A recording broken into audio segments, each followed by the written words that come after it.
Leo was a bright, energetic kid. He loved nothing more than running across the soccer field with his friends, feeling the rush of the game and the thrill of scoring a goal. In the classroom, he was just as lively, always eager to answer questions and help his classmates. Teachers praised his curiosity and his quick mind, and he was the kind of student who made learning look easy. At home, Leo was the heart of his family. He had a knack for making everyone laugh, whether it was with a silly joke at dinner or a funny story about his day at school. His parents cherished these moments, believing they had found a good balance between school, sports, and family time. But then, one afternoon, Leo stumbled upon a new video game that all his friends were talking about. It seemed harmless at first, a way to unwind after homework, a fun way to connect with friends online. What started as a simple hobby quickly became something much bigger. The game's bright colors, fast pace, and constant rewards drew him in, and soon, Leo found himself thinking about it all the time. Soccer practices were skipped, homework was left unfinished, and Leo began to pull away from his friends and family. He became withdrawn, irritable, and seemed to lose interest in everything he once loved. His parents noticed the changes but hoped it was just a passing phase. They tried to talk to him, but Leo brushed them off, insisting he was fine and that everyone played games. Nights grew longer as Leo stayed up late, glued to the screen. He was exhausted in the mornings, often skipping school or falling asleep in class. His grades, once a source of pride, began to slip rapidly. When his parents tried to set limits or take away the game, Leo reacted with anger and frustration they had never seen before. Arguments became frequent, and the warm family atmosphere started to fade. It was clear that Leo was no longer in control. The game was. He felt trapped, unable to stop even when he wanted to. Sadly, Leo's story isn't unique. As a pediatrician, I see families facing similar struggles every day. The faces and names change, but the pain and confusion are always the same. Addiction doesn't care about background, talent, or good intentions. It can sneak into any home, quietly at first, and then take over before anyone realizes what's happening. It often starts small, a few extra minutes of screen time, a skipped meal, a missed conversation. But soon it becomes all-consuming, crowding out everything else that matters. Families are often caught off guard, missing the warning signs until the problem feels overwhelming. By the time they realize what's happening, their child may already feel lost and alone. For Leo's family, recognizing the problem was the hardest part. But once they did, they reached out for help, and that was the first step toward bringing their son back. Addiction can steal away a childhood, robbing kids of joy, friendships, and dreams. But facing it head-on, with honesty and support, is the only way to fight back and reclaim what's been lost. Leo's story is a wake-up call for all of us. This can happen to any family, and the sooner we recognize the signs, the sooner we can help our children find their way back. So, what is addiction? It's a word we hear a lot, but it's often misunderstood. Many people think addiction is just about making bad choices or lacking willpower. But the truth is much more complex. Addiction is a medical condition that affects the brain and changes the way a person thinks, feels, and acts. It's not a choice or a moral failing. It's a disease of the brain. Scientists and doctors have studied addiction for decades, and they now know that it's a chronic illness. Just like diabetes or asthma, it can happen to anyone, regardless of age, background, or personality. Our brains have a reward system. When we do something enjoyable, like eating our favorite food or spending time with friends, we get a hit of dopamine, a chemical that makes us feel good and motivates us to repeat those activities. Addiction hijacks this system, making the brain crave certain substances or behaviors more than anything else. Substances or behaviors like drugs, alcohol, or gaming flood the brain with dopamine, far more than normal activities ever could. This overwhelming surge tricks the brain into thinking these things are essential for survival. The brain starts to crave that rush, prioritizing it over everything else. Everyday joys and responsibilities begin to fade into the background, replaced by a single focus, getting that next high or thrill. Over time, normal pleasures lose their appeal. Things that used to make you happy, like playing outside, hanging out with friends, or enjoying a favorite hobby, just don't feel the same anymore. You need more and more just to feel okay.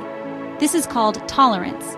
The brain adapts, so the same amount no longer brings the same pleasure, and you end up chasing a feeling that's harder and harder to reach. When you try to stop, Withdrawal kicks in. Anxiety, irritability, trouble sleeping, and even physical illness can make quitting feel impossible. These symptoms can be so strong that people feel trapped, unable to break free on their own. The cravings are intense because your brain thinks it needs the addiction to function.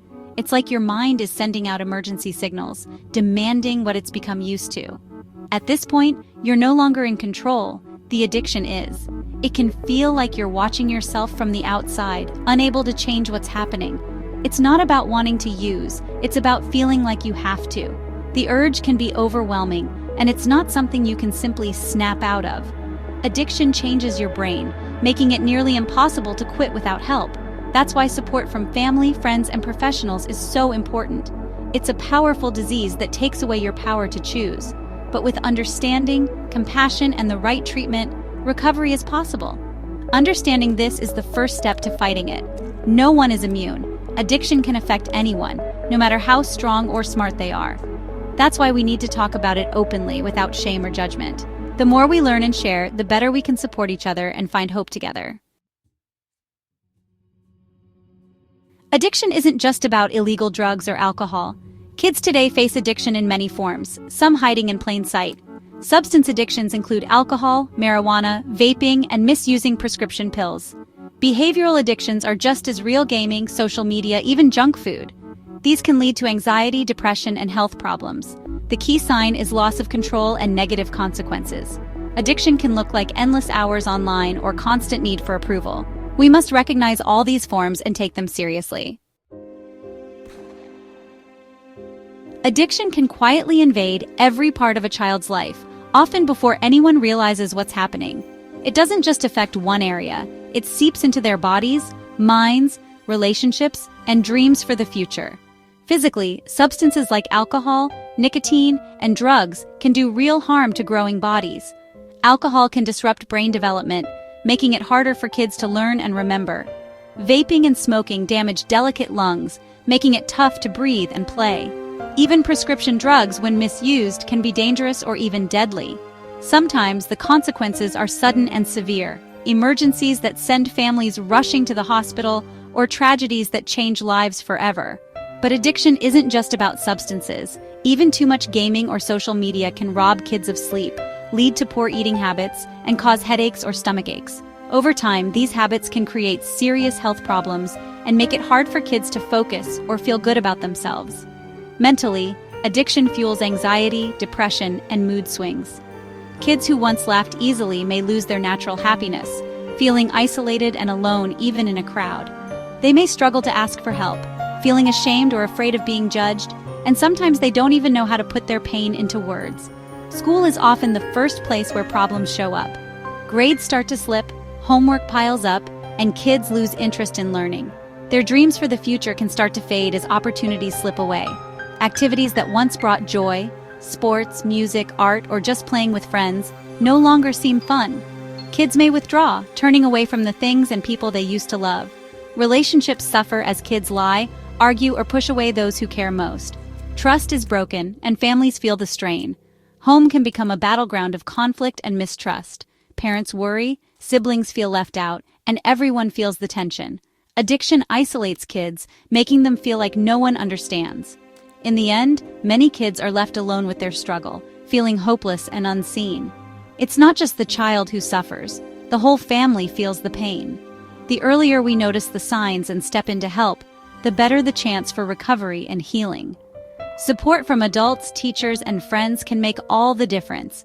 Ignoring the problem or hoping it will go away only makes things worse. Silence and denial allow addiction to grow stronger. Every day lost to addiction is a day of potential stolen, a day when a child could have been learning, laughing, or building a better future.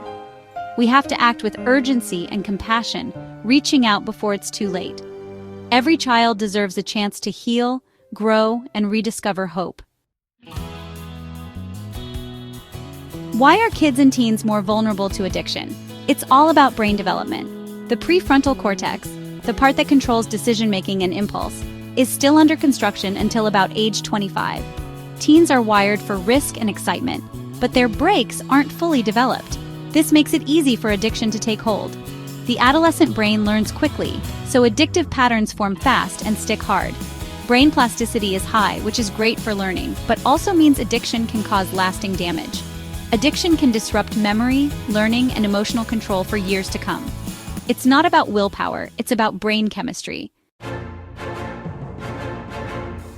Kids struggling with addiction often hide it well, but there are warning signs. Watch for sudden changes in mood, secrecy, or loss of interest in hobbies.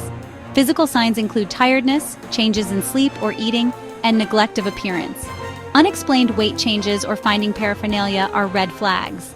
School problems, falling grades, absences, or new friends are classic signs. Don't ignore these clues. Early action can save a child's future. If you see the signs, it's time to step in. The best defense against addiction is prevention. Teach kids healthy ways to cope with stress. Talk to someone, get active, or try creative outlets. Choose friends who support positive choices. Peer pressure is real, but true friends won't push you toward harm. Stay busy with activities you love: sports, music, volunteering, or clubs. A life filled with purpose leaves little room for addiction. Build self-esteem through meaningful pursuits. Learn to say no and walk away from risky situations. Prevention is ongoing, not a one-time talk. Empower kids to build a life they're proud of.